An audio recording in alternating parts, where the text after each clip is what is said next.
Right. In this video, we're going to talk about using integrals to calculate work. So there's some physics that we need to know beforehand. First of all, work is equal to force times distance. So that's something you'll have to remember in all of this. If force and distance are constants, then it becomes a really easy problem. You just multiply them together and you're done. But the whole reason we're going to be doing this is that either the force is not going to be constant or the distance is not going to be constant. And so in that case, we have to add up or integrate all the little tiny forces or distances, or force times distance, in order to calculate total work. All right, so some units.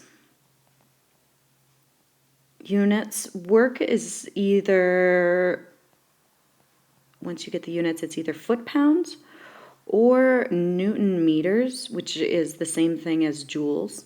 So those are units that you would end up with at the end of all of this. And when I do these problems, I always like to keep the units in mind. It helps me to set them up. Something else you need to know is that mass is equal to density times volume. That should make some sense. If you want to calculate how much something weighs or its mass, you would take how big it is by how dense it is, and that would give you its mass. Now, a word of warning about pounds. Pounds, depending on the application, the book, the person, this can either be mass or it can be force. In this class, just so that we keep it the same throughout at least this class, we're going to say that if you see pounds, that is a unit of force. This is something that just is very confusing. I've even seen books where in the same book it'll do one problem where it treats pounds as mass and then one problem where it treats pounds as force. So just be very careful whenever you see pounds, because it can either relate to mass or force. Again, we're going to if you see pounds in this class, it'll be a unit of force. So what this means is that if you see kilograms, you would need to multiply kilograms by gravity, 9.8 meters per second squared, in order to get, let's see, let me actually just put in a mass in here. So mass is in kilograms. And so what you would get is 9.8 times the mass, and then your units would be in newtons. All right, so our two different unit systems, using the English system, if you see pounds, it's already force. If you don't have pounds, you'll have kilograms, and that one you'll need to multiply by 9.8 in order to get force. And what I'm saying here one more time is just don't multiply pounds by 32. That's gravity for that unit system, at least for this class. Okay, so let's do a couple of examples here. And actually, before I do that, one more thing. So the idea here in each one of these problems is you want to, I always draw a picture again. I draw a picture and I draw a small, so meaning a little tiny slice of whatever we're trying to figure out the work on. And then after that, I find a function for force and a function for distance. Multiply them together and integrate. Okay, so that's kind of my idea when I look at every problem. All right, now let's do some examples. All right. This is a picture of El Cap. It's a climbing wall in Yosemite, or just a big rock wall. It has a lot of rock climbing on it. And the wall itself is about 3,000 about 3,000 feet tall, the entire wall. Now, when rescues happen, the rescue folks in Yosemite have these really huge and long ropes. And I could be wrong here, but I think the ropes themselves are about 2,000 feet. I don't know, you'll just have to believe me for the sake of the problem, or we'll just go with it. So let's say that we have this rope hanging down off the cliff. So there's a rope.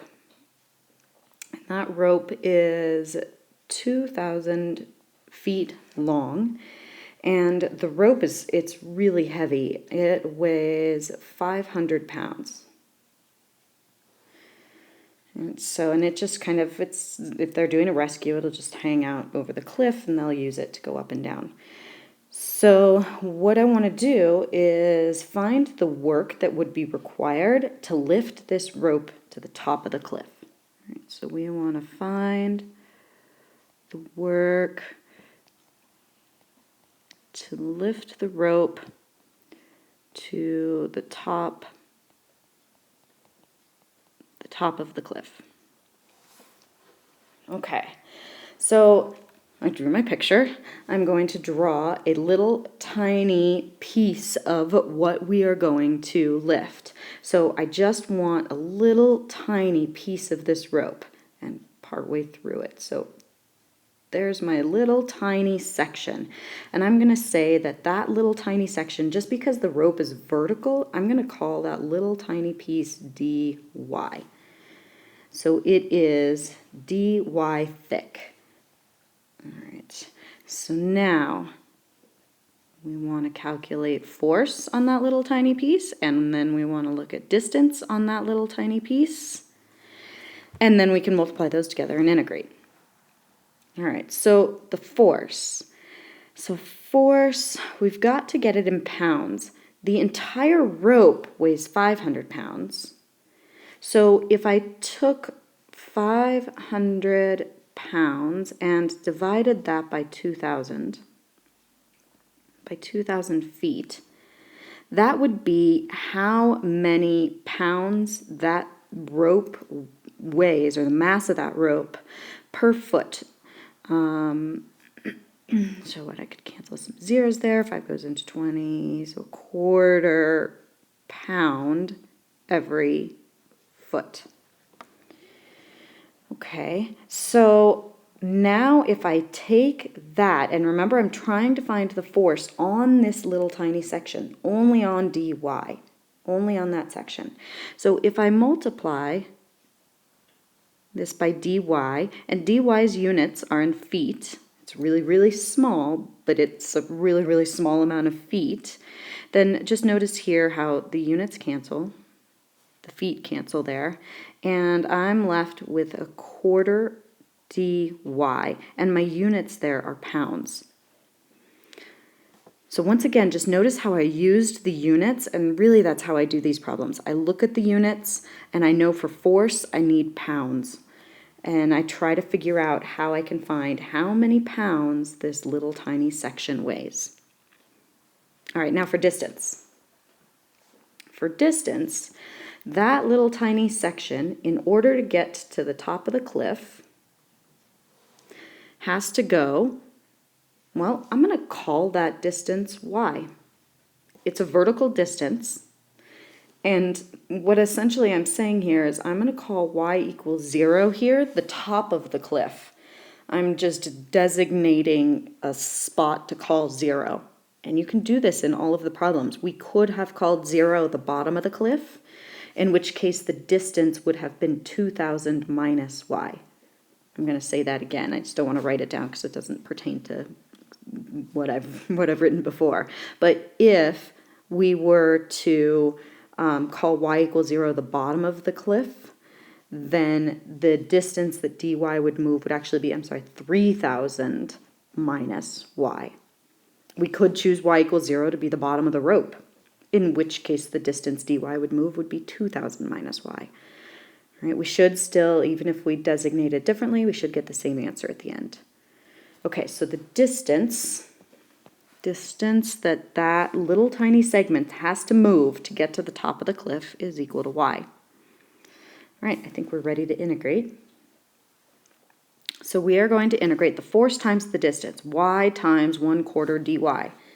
So I'm going to kind of rearrange stuff here so it looks a little nicer in the integral. I'm going to put the 1/4 out in front, the y right there, and then the dy at the very end. And I'm going to integrate over the whole length of the rope.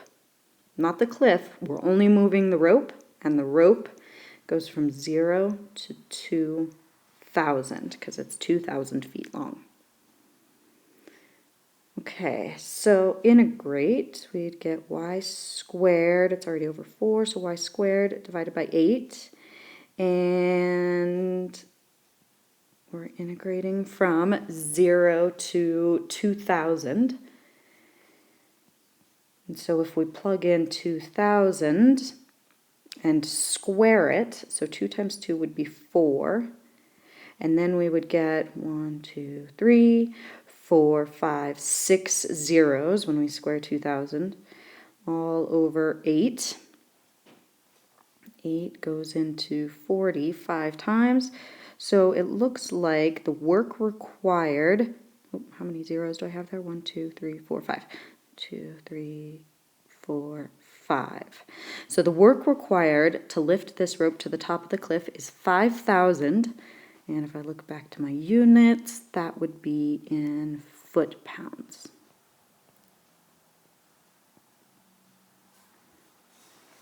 Okay, so just to clarify, I took a little tiny section of what I'm trying to find the work on, and I calculated its force just on that little tiny section. So in this case, I had to first calculate the density. Sometimes you'll be given density. But right here, this 1/4 foot-pounds, that's density.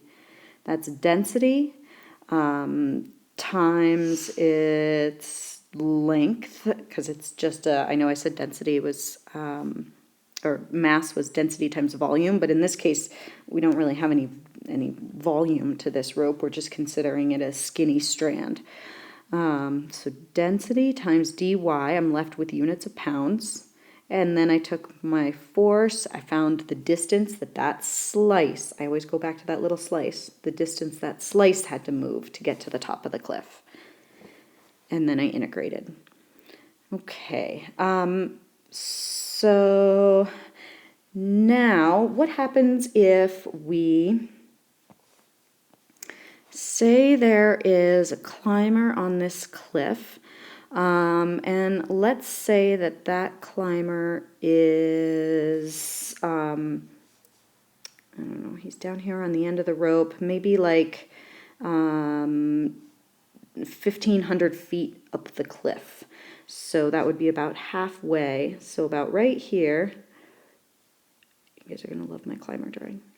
Here's my climber. All right, so the climber is right at he's 1,500 feet from the bottom. So from right there to the very base of the cliff is 1,500 feet. So now let's add the climber. Add the climber to how much the rope. So we're going to find the work required to not only lift the rope up to the top of the cliff, but to also add this climber onto it and lift him up as well. Let's see. Oh, we need other information. How about he weighs, let's say he weighs 200 pounds. All right. So for the climber, the force. Well, the climber weighs 200 pounds. And that doesn't change as he moves up the cliff.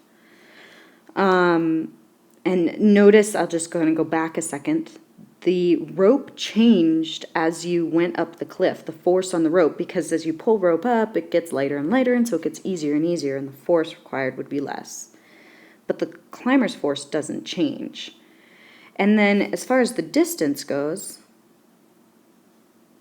he is 1,500 feet from the top, And so he is just 1,500 feet from the top. These are constants.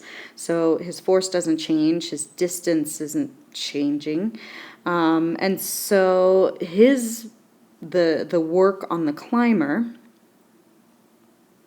would just be that 1,500 times 200. So 15 times 2 is 30, and we've got 1, 2, 3, 4 zeros. 1, 2, 3, 4. So that would be the work on the climber, and that's in foot-pounds.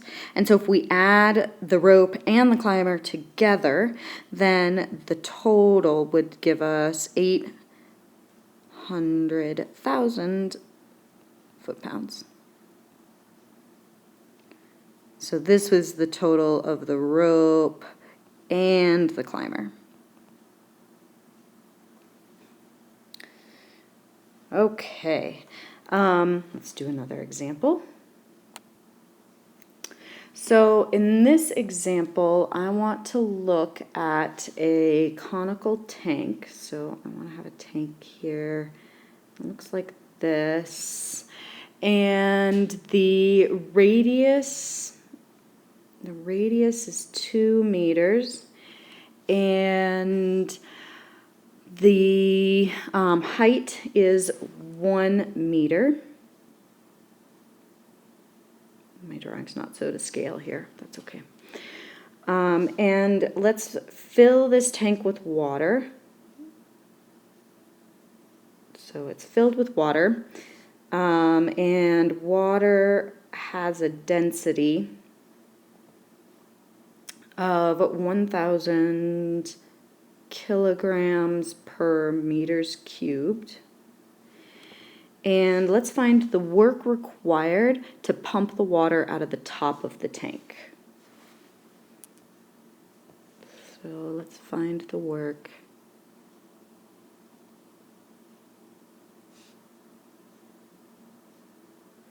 To pump the water out of the top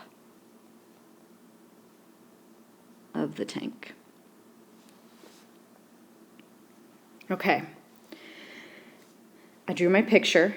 Now I need to draw a slice, and we're trying to find the work to pump the water. So I need a slice of water, and I need a slice right in the middle of it. So this tank is circular here. So there's a little tiny slice, and it does have just a little tiny bit of depth to it right there. And that depth is vertical. I'm once again going to call that depth dy. And the radius is going to change on that little tiny slice.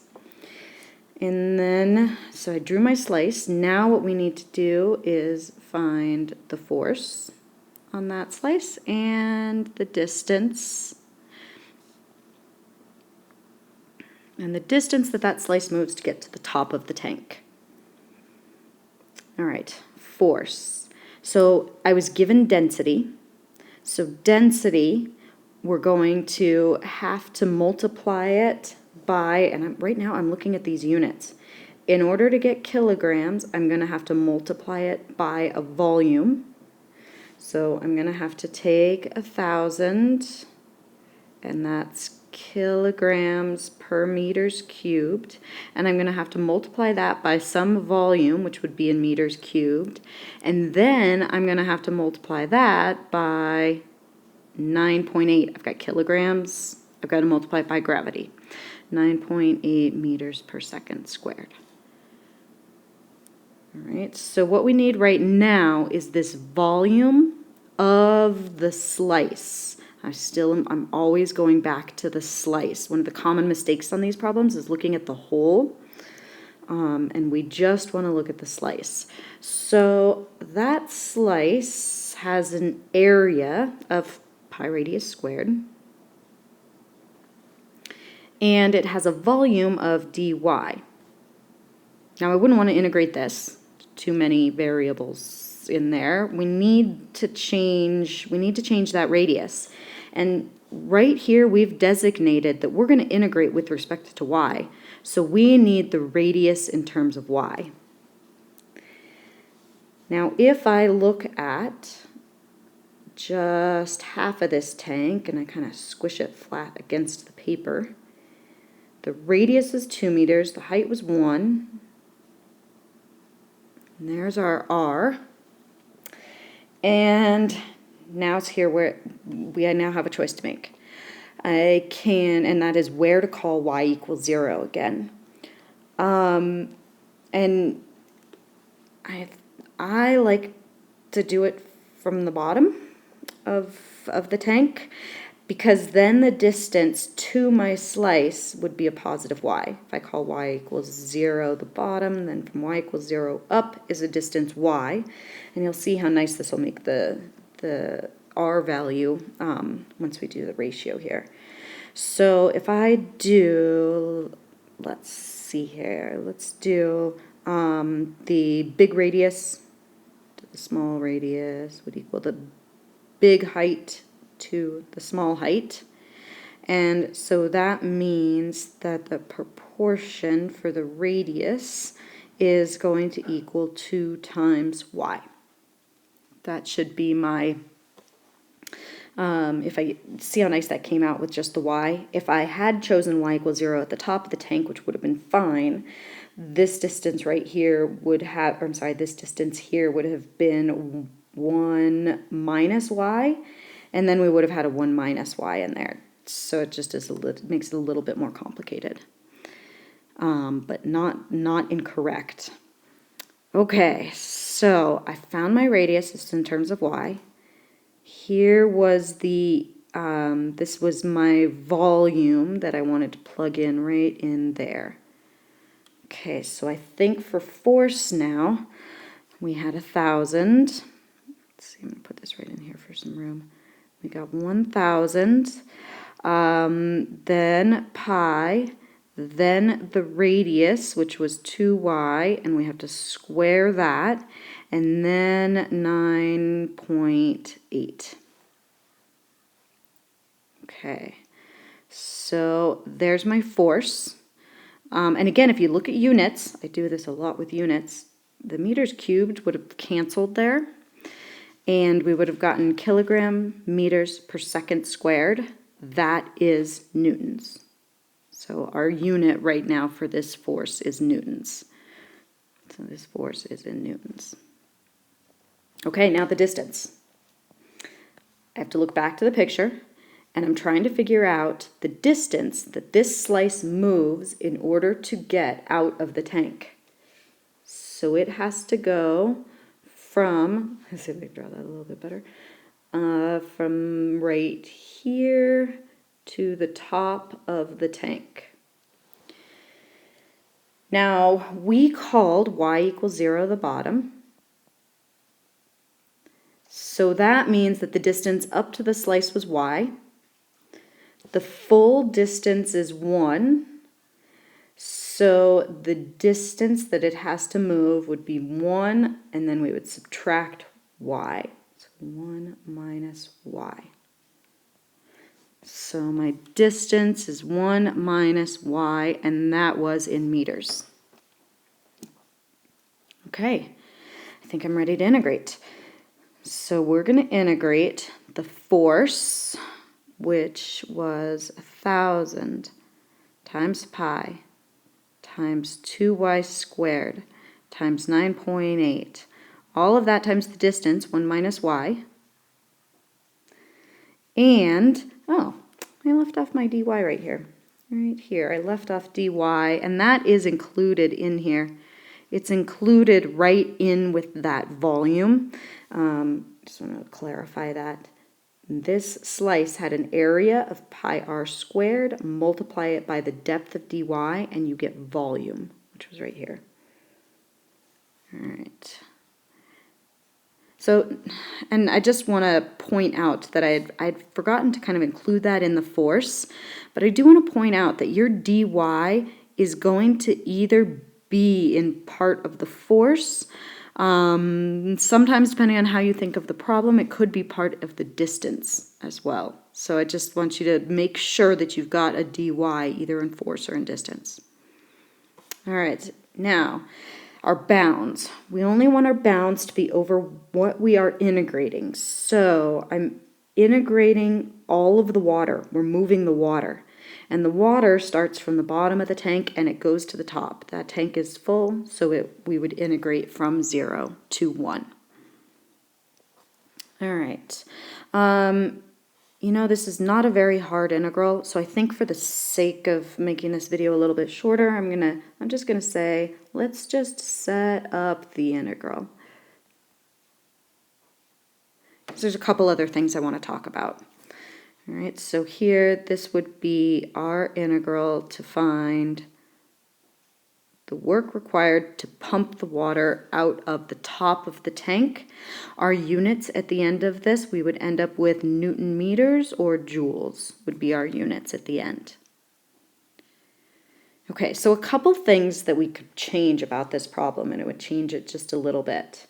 So one thing that we could change is we could say, let's have the water. Let's change the water so that the water is at 3/4 of a meter. So if we change the starting depth or change how much water is in the tank, change the depth of the water, what changes in the integral is only the bounds. That's going to be the only thing. The slice remains exactly the same. The distance that the slice has to move to the top of the tank is still the same.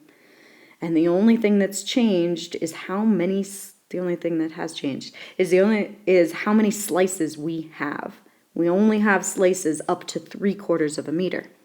So if we change the depth of the water, then the work would be the integral from 0 to, instead of 1, 3/4. Everything else stays the same.